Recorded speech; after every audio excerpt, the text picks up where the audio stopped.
Good evening, everybody. Tonight I want to talk to you about a movement called the Cossack squat. And it's a movement that I don't see a whole lot of people doing. And I think mostly because it requires not only a ton of strength, but more probably importantly, it requires a whole lot of mobility and flexibility.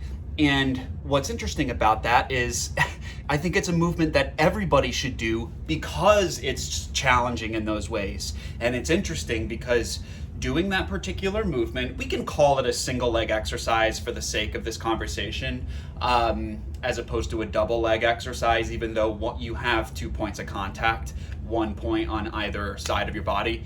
Not here or there at the moment. But the great thing about the Cossack squat is if you struggle with mobility and single leg strength, this is a great movement you can do to build upon those things. And I think it is a wonderful goal for a person to have to want to get a full range of motion Cossack squat. So what is the Cossack squat? Well, I wore my short shorts just so you could see the movement in its full glory.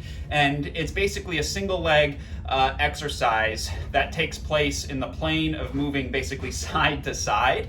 And here's what that is. It's a nice wide stance. Wow, some decent quad development happening these days. It's a wider stance, and basically it involves sitting back and down and being able to keep your entire foot flat, and of course alternating to the other side. All right. Obviously it has some loading potential, meaning you can do all kinds of things to load it up. You'll see people doing a goblet hold or a front rack hold, dual front rack hold. You'll even see some crazy people doing like front squats with it. Now, this usually is an intimidating movement just because of how difficult it is with mobility.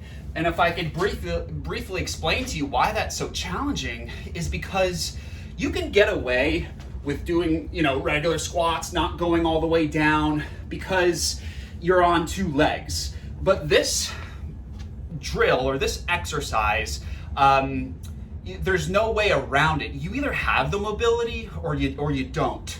And so what's required within that, I need to have a great degree of knee flexion, which is, in my experience, it's a range of motion limitation that's not super common. Most people can close their knee, all the way. So obviously, I need to be able to get my knee to close all the way. The way I like to describe it is, can I get my hamstring to cover my calf? So if I can sit all the way down, my hamstring covers my calf, then I'm good to go. I've got great knee flexion. But the other thing that comes with this is I need to have the ability for my knee to go well over my toe, right?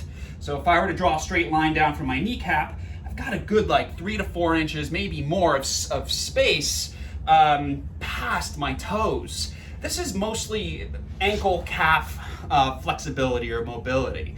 If I don't have access to this range of motion, my knee going forward, I'm gonna have a heck of a time trying to do this without coming up on my toe, right? So that's a tremendous amount of flexibility that needs to take place. And that's to say nothing of what kind of mobility it takes in the back, all segments of your back to not, do any kind of funky rotating as you move through this range of motion. You'll see if you've got tight hips, it's gonna be very hard for you to, maneuver into this position. So for all of those points so far, it's a wonderful exercise to begin a progression towards. Well, why else is it special? We talked about it being a wonderful mobility drill. Actually, I think I covered them all, the ones that I wanted to discuss.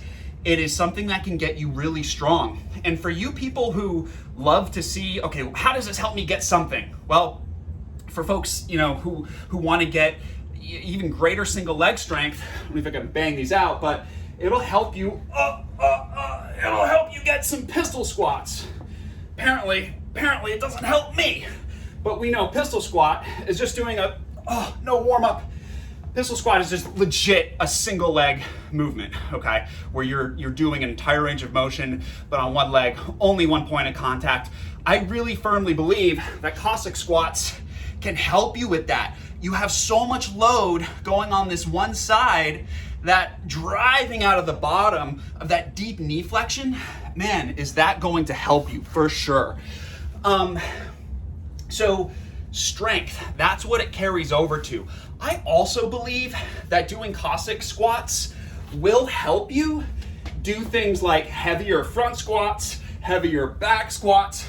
Why? Because the joint angle, specifically for like, deep Olympic lifting squats, is going to be very similar. Let's see if I can get it. So you see here, knee is past the toe, great knee flexion, whoop, relatively flat back. Well, what does the Cossack squat need to look like? This is my squat. Let's just maneuver out a little bit so I can get down here. It's the same exact joint angle. If you can't see, my leg is out. That's my Cossack squat. Let me pull that leg back in. Boom, that's my squat. Same exact degree of flexion in both the ankle and the knee. So it's extremely, I was about to use a word, I don't think, translative, that's definitely not a word. It translates over to a whole host of cool stuff.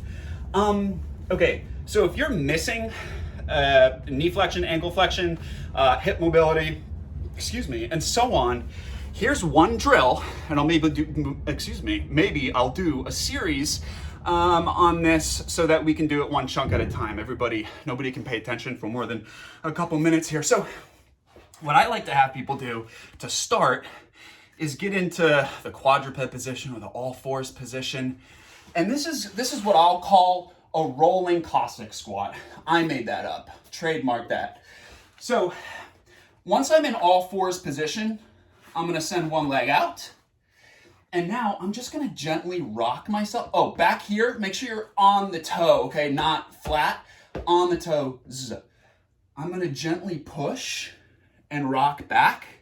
And I've got all these points of contact, and I'm rolling back until I'm fully in this Cossack squat. Obviously, I'm supported on my hands. Great. I'll show you that from another angle.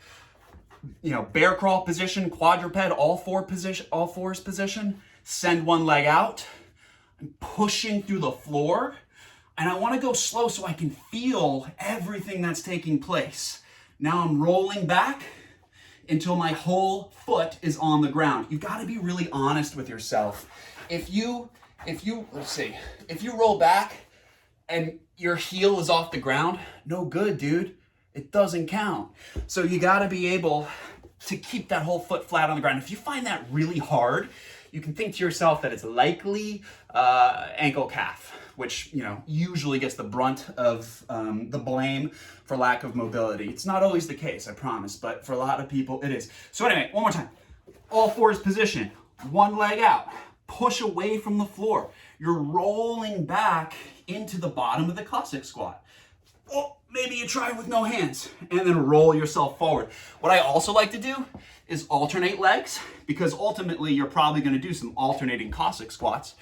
Bring this leg back, do your thing, all is good. Oh yeah, one more thing. You get this really nice stretch all through the leg. And then this is also a great movement because it takes place outside of the down and up plane. So many things we do, deadlift, squat, lunge, push up, it's all maybe not push up. Push ups, I think both transverse. But what this does is it allows us to go from side to side. And I think for every 3 up and down type movements, there should be at least one side to side movement. So if I do, a couple of squats here, 5 squats, 2, 3, 4, 5, I should, and we're talking about theoretically, down the line in the same session, I should do at least 1 to 2 sets of Cossack squats, or anything that goes from side to side. Okay, that was a serious tangent. Straight up don't remember what I was talking about.